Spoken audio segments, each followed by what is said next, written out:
नमस्ते सदावत्सले मातृभूमि।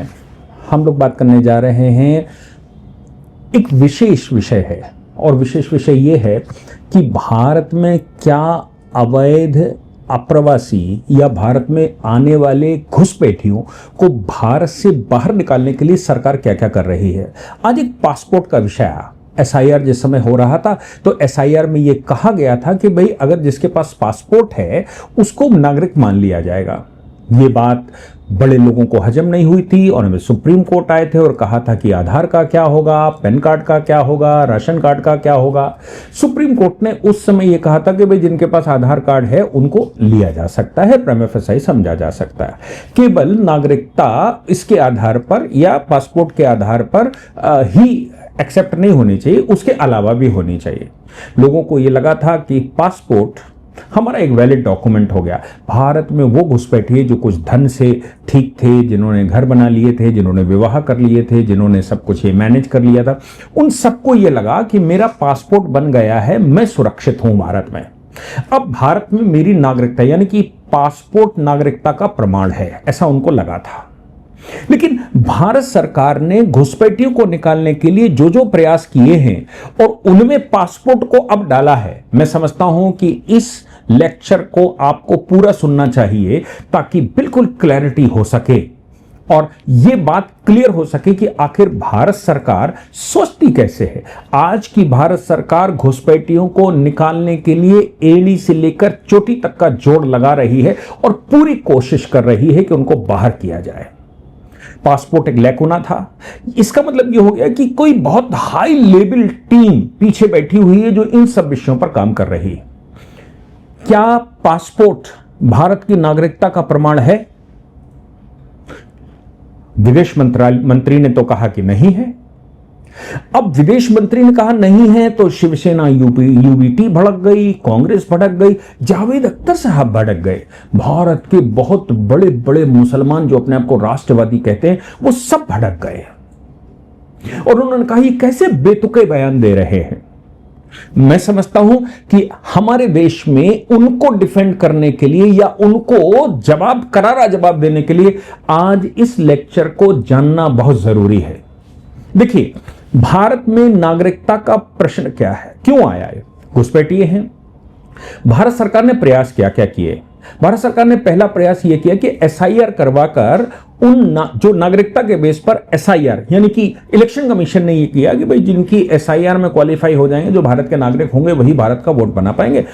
तो जो भारत में एसआईआर जिनकी क्वालिफाई हो जाएगी और वो एसआईआर क्वालिफाई होगी उनके नागरिकता के आधार पर, जिसकी नागरिकता डाउटपूर्ण होगी, वो भी खासतौर से उन्होंने 2003 का एक पैमाना लिया था और ये कहा था कि 2003 में वाजपेयी सरकार के द्वारा एक संशोधन कर दिया गया था और उस संशोधन में ये कहा गया था कि दोनों ही भारत के नागरिक होने चाहिए, तभी उनके बच्चों को भारत का नागरिक माना जाएगा।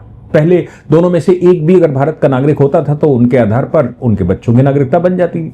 2003 में अटल बिहारी वाजपेयी जी ने कहा कि दोनों ही भारत के नागरिक होने चाहिए। वो इसलिए कहा होगा क्योंकि बांग्लादेशी यहां आता था, शादी कर लेता था, शादी करने के आधार पर पूरा परिवार हो जाता था, या फिर कोई महिला वहां से बांग्लादेश से इधर क्रॉस करके आई, एक हिंदुस्तानी मुसलमान से शादी कर ली, अब वो नागरिक हो गई। वाजपेयी सरकार ने क्लियरिटी कर दी, लेकिन उस पर 2004 में वाजपेयी की सरकार चली गई और उस पर काम कौन करता? काम करने के लिए तो वाजपेयी जी उस समय ही कह गए थे कि पूर्ण सरकार बनेगी, मोदी जी आ गए। उन्होंने पहले तो देश की इकोनॉमी और बाकी चीजों को करना शुरू किया, विदेश मंत्रालय ठीक किया, विदेश नीति ठीक करी, देश की इकोनॉमी ठीक करी, देश का इंफ्रास्ट्रक्चर ठीक किया, देश में बड़े बड़े खतरनाक कानून 370 जैसे वो सब ठीक किए। अब नंबर है घुसपैठियों को बाहर करने का। घुसपैठियों को बाहर करने के लिए एसआईआर की प्रक्रिया तो चुनाव आयोग ने ही अपना ली थी। उस प्रक्रिया के बाद सुप्रीम कोर्ट ने कहा यह डेटा गृह मंत्रालय को दे दो। गृह मंत्रालय ने उन लोगों को नोटिस कर दिया। बंगाल सरकार ने उनका राशन पानी बंद कर दिया और सेंसस, बड़ा लोग चिल्ला रहे थे सेंसस क्यों नहीं करवा रहे। भारत सरकार ने सेंसस भी करवाया और 2 स्टेप दिए। पहले तो पूरा डिटेल दीजिए, आपके पास कितनी संपत्ति है, क्या प्रॉपर्टी है, प्रॉपर्टी का बैकग्राउंड क्या है, पीछे से कहां से आई, परिवार में कितना, सब कुछ दीजिए और आपके घर में क्या क्या लगा है वो सब बताइए। फिर आप जनसंख्या बताइए, अपनी संख्या बताइए कितनी है। अब कहने को तो भारत सरकार ने बार बार क्लियर किया है कि भाई इससे नागरिकता का कोई लेना देना नहीं है, इससे आगे नहीं चलेंगे, लेकिन डेटा तो है। अब इन डेटाओं के बाद एफसीआरए के कानूनों में संशोधन कर लिया कि कहीं ऐसा ना हो इस पर लिटिगेशन वाले और वो सब ये पैसा खर्च कर करके पासपोर्ट बनवाए। आज पासपोर्ट पर उन्होंने कहा कि पासपोर्ट भी नागरिकता का प्रमाण नहीं है। अब पासपोर्ट नागरिकता का प्रमाण नहीं तो ये तो लाखों लोग ऐसे हैं जिन्होंने धन खर्च करके पासपोर्ट बनवा लिए हैं, शादी करी थी और वाजपेयी सरकार के दौरान 2003 के संशोधन के अनुसार वो भारत के नागरिक नहीं थे, लेकिन विवाह के आधार पर पासपोर्ट बनवा लिया था और पासपोर्ट बनवाकर नागरिक हो गए थे। भ्रष्टाचार की भारत में कमी नहीं है, पिछले 200 साल से भ्रष्टाचार है। मैं अपने पासपोर्ट की बात बताता हूं। मैं दूसरे प्रदेश उत्तर प्रदेश का रहने वाला हूं। दिल्ली में आकर हमने एक घर खरीदा, मतलब हमने पढ़ाना लिखाना शुरू किया, सुप्रीम कोर्ट प्रैक्टिस करनी शुरू की, तो एक घर खरीदा, घर हमारे नाम हो गया। उसके आधार पर हमने पीछे से जो हमारा आधार कार्ड बना था, आधार कार्ड का एड्रेस चेंज कर लिया। उस आधार कार्ड के एड्रेस के आधार पर और जो डॉक्यूमेंट घर के हैं उनके आधार पर हमने पासपोर्ट अप्लाई किया। हमारे पूरे घर का पासपोर्ट उस एड्रेस पर बन गया। किसी ने यह नहीं पूछा कि तुम दिल्ली आए कब थे और कहां से आए थे, आप हैं कौन, किसी ने नहीं पूछा और मेरा पासपोर्ट बन गया। सिर्फ इस आधार पर मेरी मार्कशीटें लगी, ये लगा वो लगा, लेकिन नागरिकता मेरी है कि नहीं है ये किसी ने नहीं पूछा। अगर मैं, अब मेरी बात समझ लीजिए, मैं आधार गलत बनवा लूं, मकान मैंने खरीद लिया है, राशन कार्ड में बनवा लूं और ये सारे डॉक्यूमेंट में बनवा लूं और मैं उसके आधार पर पासपोर्ट बनवा रहा होता और पासपोर्ट गलत होता, तो मैं क्या भारत का नागरिक हो जाता? या कोई भी व्यक्ति भारत का नागरिक इन डॉक्यूमेंट्स के आधार पर हो जाएगा? क्योंकि जो डॉक्यूमेंट के आधार पर पासपोर्ट बना है वो डॉक्यूमेंट ही गलत बने हों। उत्तर प्रदेश सरकार ने कहा था कोई भी निवास प्रमाण पत्र जो आधार के आधार पर बना हुआ है हम उसको वैलिड नहीं मानते, उसको आधार वेरिफिकेशन करवाना पड़ेगा, दोबारा हम तब मानेंगे, नहीं तो कोई सर्टिफिकेट यहां मान्य नहीं होगा। उत्तर प्रदेश सरकार ने इसकी घोषणा की थी सेंसस से पहले।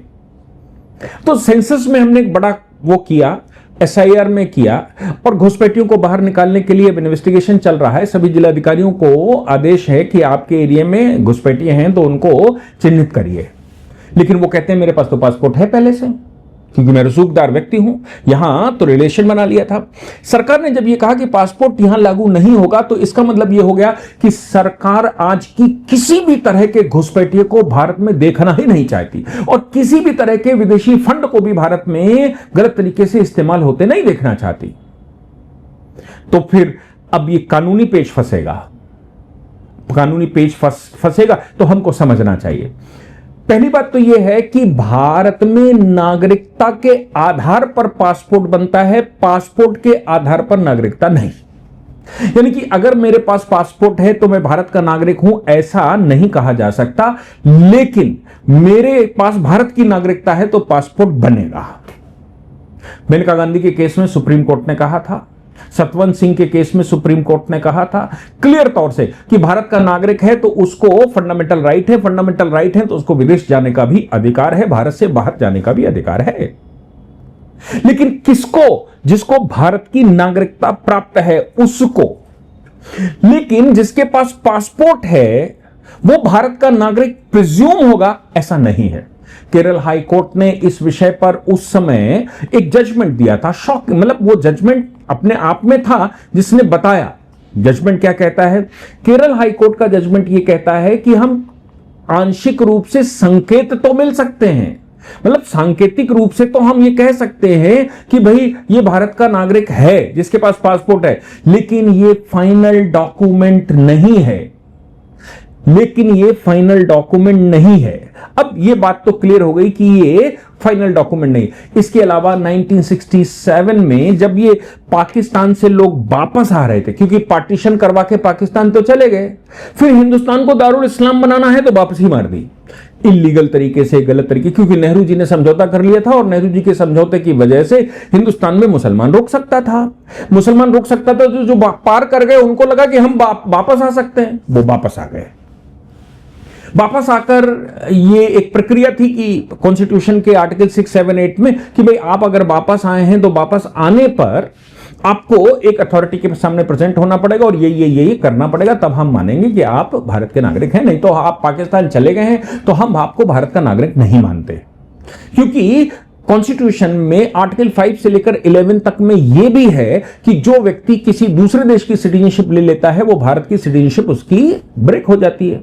तो अगर वो पाकिस्तान चला गया तो पाकिस्तान की नागरिकता उसकी होगी, तो भारत की नागरिकता अपने आप खत्म होगी, तो उसको एक अथॉरिटी के सामने प्रेजेंट होना पड़ेगा। बहुत सारे लोग वापस आने शुरू हुए क्योंकि दारुल इस्लाम बनाना है, जिन्ना की पॉलिसी को बहुत सारे लोग यहां रोके गए और फिर बहुत सारे वापस आने शुरू हुए। कुछ को पकड़ भी पाई सरकार। गुलाम सरवर का 1967 का ऐसा ही एक जजमेंट है। वो कहता है कि मेरे पास पासपोर्ट है, मैं भारत का नागरिक हूं, मैं पाकिस्तान गया या नहीं गया यह प्रश्न ही नहीं, मेरे पास भारत का पासपोर्ट है। और अभी सुप्रीम कोर्ट ने 1967 में इस बात को क्लियर कर दिया था कि अगर आपके पास पासपोर्ट है तो यह प्रिज्यूम नहीं किया जा सकता कि आप भारत के नागरिक हैं। पासपोर्ट केवल एक ट्रैवल डॉक्यूमेंट है, जो अनुमति पत्र है भारत से बाहर जाने का और भारत के अंदर वापस आने का। यानी कि एक अनुमति पत्र के आधार पर आपको भारत का नागरिक नहीं माना जा सकता। नागरिकता अलग चीज है। और अगर यह ट्रैवल डॉक्यूमेंट गलत तरीके से बन गया है, इसमें कुछ गलत हो गया है, इसमें कुछ गलत है या संशय है, तो फिर पासपोर्ट निरस्त किया जा सकता है।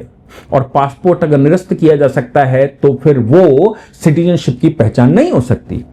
भारत में सिटीजनशिप की पहचान केवल कॉन्स्टिट्यूशन के आर्टिकल 5 से आर्टिकल 11 तक में है, जो पीढ़ी दर पीढ़ी भारत में पैदा हुआ हो, जिसके मां बाप दोनों भारतीय हों आज की तारीख में, जो गवर्नमेंट ऑफ इंडिया 1935 के तहत भारत का नागरिक था और पाकिस्तान नहीं गया।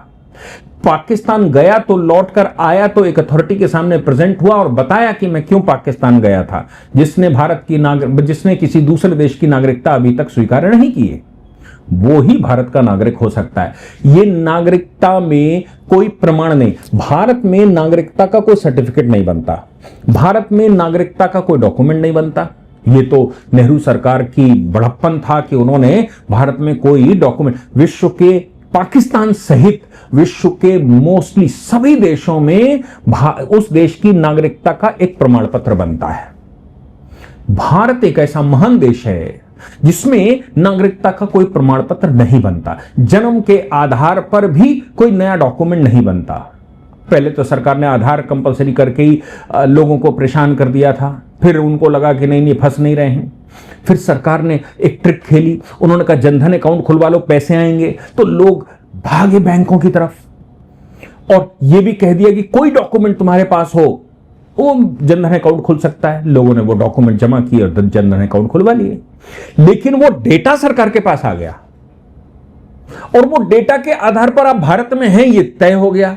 और अब भारत सरकार ढूंढ रही है, जब सब कुछ डेटा सरकार के पास अब ढूंढ रही है, तुम भारत के नागरिक हो कि नहीं हो। अब एक एक चीज को कर कर वो रिन्यू कर रहे हैं कि भारत के नागरिक हो कि नहीं हो। आप सोचो कि सेंसस में उसने ये कहा कि तुम्हें अपने पूर्वजों का स्थान बताना पड़ेगा, कहां से आए थे, प्रॉपर्टी क्या है, कैसी है, आपका पीछे का इतिहास भी आपको बताना पड़ेगा। इसका मतलब है सरकार यह जानना चाहती है कि वाकई में तुम भारतीय नागरिक हो परंपरागत रूप से कि नहीं। अगर भारतीय नागरिक होगे तो आपकी 20 पीढ़ियों का रिकॉर्ड भारत सरकार के पास मिल जाएगा। अंग्रेज रिकॉर्ड मेंटेन करता था। और अगर भारत के नागरिक नहीं होगे तो आपकी 1 या 2 पीढ़ी पीछे से आपका पत्ता साफ हो जाएगा। सरकार सेंसस में भी यही कर रही सरकार, हालांकि वो डिक्लेयर नहीं कर रहे, लेकिन मेरा मानना यह है कि इंटेलिजेंस उस पर काम करेगी। और जैसे एसआईआर का डेटा देने के लिए सुप्रीम कोर्ट ने कहा गृह मंत्रालय को दो ताकि भगड़ों को पता किया जा सकते, और इसी आधार पर शुभेंदु अधिकारी ने बंगाल में सब राशन पानी रोक दिया कि कुछ नहीं मिलेगा। सरकार ने कहा बाहर से भी अगर आता है तो एफसीआरए में हम रोक रहे हैं कि बाहर से कोई धन आपको नहीं जाएगा।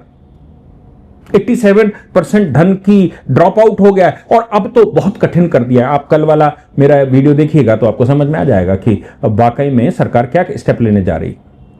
लेकिन आज इस बात पर ध्यान देना अति आवश्यक है कि पासपोर्ट का मामला क्या है, भारत में कभी पासपोर्ट एक्ट नहीं हुआ करता था। भारत क्या विश्व में नहीं होता था, खुला होता था। राजा, चूंकि भारत में करप्शन नहीं था, हम एक दूसरे पर मानवता के आधार पर जीते थे। भारत का धर्म, हिंदू धर्म मानवता का धर्म है, वो कोई रिलीजियस या पैगंबर या अल्लाह के लिए नहीं है, मानवता के लिए हिंदू है। अब ये जो मानवता है, ये मानवता अगर के लिए है तो हम क्यों किसी को गिने, हम कहते हैं भाई परमात्मा ने भेजा, ठीक है। तो कभी भारत में इस तरह का डॉक्यूमेंट नहीं था। लेकिन हां, ट्रैवल के रूप में अगर आपको जाना होता था तो राजा मुद्रिका बनाकर देता था, एक चिन्ह देता था, ताकि रास्ते में सिक्योरिटी फोर्सेस, विदेशी शक्तियां ना मिल जाएं, विदेशी शक्तियां परेशान ना करें। एक राज्य से दूसरे राज्य में राहगीर, आपने सुना होगा, राहगीर तो हमारे यहां खूब कहा जाता। राहगीर का एक डॉक्यूमेंट बनता था मुगल काल में, वो राहगीर का डॉक्यूमेंट दिया जाता था। अगर किसी व्यक्ति को व्यापार के पर्पज से या एक स्थान से दूसरे स्थान पर राज्य चेंज करना होता था तो फिर वो राहगीर का डॉक्यूमेंट लेता था कि भाई मैं राहगीर हूं और ये राजा वेरीफाई कर रहा है। मतलब कुल मिलाकर उसका एक प्रमाण होता था कि राजा प्रमाण देता था, या राजा से मतलब है कि वहां जो शासक था वो प्रमाण देता था और कहता था कि भाई ये हमारे यहां, मैं इसको जानता हूं और ये है, ये कोई विदेशी नागरिक नहीं है। ये एक प्रमाण पत्र था। जब फर्स्ट वर्ल्ड वॉर हुआ तो उस समय भारत में ब्रिटिश गवर्नमेंट बैठी हुई थी, उनको लगा कि बाहर की शक्तियां सब डिस्टर्ब करेंगी और एक राज्य से दूसरे राज्य ये आंदोलन बढ़ते जा रहे हैं। तब उन्होंने 1920 में जो लीग ऑफ नेशन था, लीग ऑफ नेशन में 1919 में एक प्रस्ताव आया कि भाई एक दूसरे देश में जाने के लिए पासपोर्ट चाहिए, एक सत्ता से दूसरी सत्ता में जाने के लिए पासपोर्ट। तब 1920 में भारत ने passport to in, passport to out बनाया, यानी कि पासपोर्ट ही उसको कहते थे। बाद में 1967 में उसको रिवाइज किया और पासपोर्ट एक्ट 1967 बना। लेकिन उस समय यह कहा गया कि भारत में कोई भी प्रवेश करता है तो उसको पासपोर्ट की आवश्यकता पड़ेगी, पासपोर्ट टू इन। और मैंने वो डॉक्यूमेंट देखे हैं 370 करते समय कि भारत में प्रिंसली स्टेट के राजा भी अपने रिश्तेदारों को, अपने जानने वालों को, मित्रों को भारत में प्रवेश नहीं दिलवा सकते थे जब तक कि उनके पास पासपोर्ट एक्ट नहीं होता था, पासपोर्ट टू इन नहीं होता था। यहां तक कि या राजाओं के भाई भी भारत में प्रवेश नहीं कर सकते थे उस समय, प्रिंसली स्टेटों के। क्यों? क्योंकि ब्रिटिश गवर्नमेंट या वायसराय यहां बैठता था, वो कहता था कि नहीं आपको पासपोर्ट टू इन चाहिए, तब तक हम भारत में प्रवेश नहीं देने देंगे आपको। पासपोर्ट टू आउट, भारत की बाउंड्री से बाहर भी जाना है तो भी आपको सरकार से वेरिफिकेशन की जरूरत पड़ती थी कि आप बाहर क्यों जा रहे हैं। लेकिन नागरिकता का प्रश्न ही नहीं होता था। बाद में 1935 में यह सब उन्होंने शुरू किया। भारत शासन अधिनियम 1935 में उन्होंने काउंटिंग शुरू की और यह कहा कि भारत शासन अधिनियम 1935 के तहत भारत में जो रहता है वो भारत का नागरिक है। इसी आधार पर पार्टीशन में के समय पर यह तय हुआ कि भारत शासन अधिनियम 1935 के तहत जो भारत का नागरिक है वो भारत का नागरिक माना जाएगा, चाहे वो विदेश में ही क्यों ना रहता हो। मतलब आंदोलन के चक्कर में विदेश में चले गए थे, सरकार से बचने के लिए विदेशों में आंदोलन, कोई ब्रिटेन से कर रहा था, कोई अमेरिका से कर रहा था, कोई उसी देश में, कोई जर्मनी में, कोई जापान में बैठा था, लेकिन वो आंदोलन कर रहे थे। तो उन सबको भारत का नागरिक माना गया क्योंकि भारत शासन अधिनियम 1935 के तहत वो भारत के नागरिक थे। बाद में ऑनरेबल सुप्रीम कोर्ट में जब केसेस आने शुरू हुए और लोगों ने, पाकिस्तान गए लोगों ने यह कहना शुरू किया कि हम तो हिंदुस्तानी ही हैं, क्योंकि उनको तो दारुल इस्लाम करना था यहां, तब सुप्रीम कोर्ट ने गुलाम सरवर में यह बात स्पष्ट की थी कि यह ट्रैवल डॉक्यूमेंट है, इससे ज्यादा कुछ नहीं। मैं कहता हूं कि भारत सरकार जो जिस चाल से चल रही है वो अब जा रही है इस विषय पर कि हम नागरिकता का प्रमाण देंगे। मैं उसमें सजेस्ट कर सकता हूं, आधार भी छोड़ दीजिए, एक फोन नंबर, हर व्यक्ति के पास एक फोन नंबर है, वो फोन नंबर ही उसकी आइडेंटिटी के सारे सर्टिफिकेट हो सकते हैं, क्योंकि फोन नंबर इकलौता ही देश में हो सकता है। अगर फोन नंबर जब आपको मिला, उस फोन नंबर के की आइडेंटिटी बना दीजिए। मेरा अगर फोन नंबर है तो मेरे फोन नंबर की आइडेंटिटी बना दीजिए, मेरी सारे डॉक्यूमेंट उस फोन नंबर से अटैच कर दीजिए और उसी पर जितनी इन्वेस्टिगेशन, प्रॉपर्टी, रिश्तेदार, नाते जो करना है उसी को आइडेंटिटी। आप आधार अलग से मत बनाइए, पैन अलग से मत बनाइए, डॉक्यूमेंट अलग से मत बनाइए, बैंक अकाउंट अलग से मत बनाइए। एक मेरे नंबर से ही बैंक अकाउंट खुलेगा। कितनी भी बैंकों में मैं खोलूं, मेरे फोन नंबर से वहां बैंक अकाउंट खुल जाएगा। बस वो फोन नंबर और बैंक का नाम हो गया। अगर मैं कहता हूं कि एसबीआई में, तो SBI phone number, HDFC phone number, फलाना बैंक फोन नंबर, हो गया अकाउंट। तो अब भारत में जो ग्रीन कार्ड और उसकी तरफ आगे बढ़ रहे हैं, क्योंकि हम बाई बर्थ किसी को नागरिक नहीं मानते। जो देश बाई बर्थ नागरिक मानते हैं उनको बर्थ सर्टिफिकेट की जरूरत पड़ती है। जो देश नेचुरलाइजेशन के आधार पर मानते हैं उनको बर्थ सर्टिफिकेट की आवश्यकता पड़ती है। हमारे देश में बर्थ सर्टिफिकेट इंपॉर्टेंट है, लेकिन हमको नेचुरलाइजेशन चाहिए, यानी कि पीछे से पीढ़ियां चाहिए जो भारतीय नागरिक हों। अगर आप 1935 में भारतीय नागरिक, कम से कम इतना 1935 में भारतीय नागरिक थे, तो ही उस परिवार के लोग भारतीय नागरिक हो सकते हैं, नहीं तो नहीं हो सकते। और पाकिस्तान चले गए इसका प्रमाण है तो बिल्कुल नहीं हो सकते। मैं समझता हूं कि फॉरेन मिनिस्टर ने ये स्टेटमेंट दिया, ये सरकार की पॉलिसी दर्शाता है कि एक भी घुसपैठिए को भारत में रहने नहीं देंगे, और अगर भारत में आएगा, रहेगा, पासपोर्ट बनवा भी लिया होगा, तो भी वो केवल ट्रैवल डॉक्यूमेंट है। वो पासपोर्ट भी किसी भी आधार पर भारत की नागरिकता का सर्टिफिकेट नहीं है, वो भारत का नागरिक नहीं माना जाएगा। भारत की नागरिकता के लिए उसको सर्वे करवाना पड़ेगा, क्लेम डलवा दीजिए। अब वो कहते हैं पुलिस ने वेरिफिकेशन किया, तो पुलिस के वेरिफिकेशन के बाद पुलिस ने नागरिकता का वेरिफिकेशन बिल्कुल नहीं किया। मैं बता रहा हूं, मैं उत्तर प्रदेश से आया और दिल्ली में मैंने पासपोर्ट, दिल्ली के एड्रेस से पासपोर्ट बनवाया, और किसी ने नहीं पूछा उत्तर प्रदेश में कहां से आया आप। मेरे गांव, मेरे घर, मेरे माता पिता, मेरे परिवार का सिजरा कहीं नहीं लिया गया। तो फिर मेरा डॉक्यूमेंट अगर मैं गलत था, तो फिर मेरे परिवार का ये कैसे, मेरे परिवार का बैकग्राउंड जाने बगैर पासपोर्ट बन गया, तो ये नागरिकता का प्रमाण कैसे हो सकता? किसी के भी नहीं हो सकता। इसलिए स्पष्टता के साथ भगोड़ों को, चाहे वो रसूखदार हों, चाहे पासपोर्ट बनवा चुके हों, चाहे शादी कर चुके हों, चाहे बच्चे पैदा कर चुके हों, चाहे उन्होंने यहां प्रॉपर्टियां बनवा ली हों, चाहे वो कोई भी हो, भारत में उसको रुकने नहीं देंगे, भारत में उसको टिकने नहीं देंगे। ये बात फॉरेन मिनिस्ट्री ने बता दी है, और अब भारत में नया रिवॉल्यूशन शुरू हो रहा है। मैं समझता हूं कि सैल्यूट करना चाहिए सरकार को कि सरकार हर बार जहां भी होल है, जो भी रास्ता है, उस रास्ते को ब्लॉक कर रही है, उसको चोक कर रही है। सैल्यूट करना चाहिए सरकार को। आप क्या कहते हैं? आपको क्या लगता है? आपके पास कोई इंफॉर्मेशन है तो हमें जरूर दीजिएगा। जय हिंद, जय भारत, वंदे मातरम।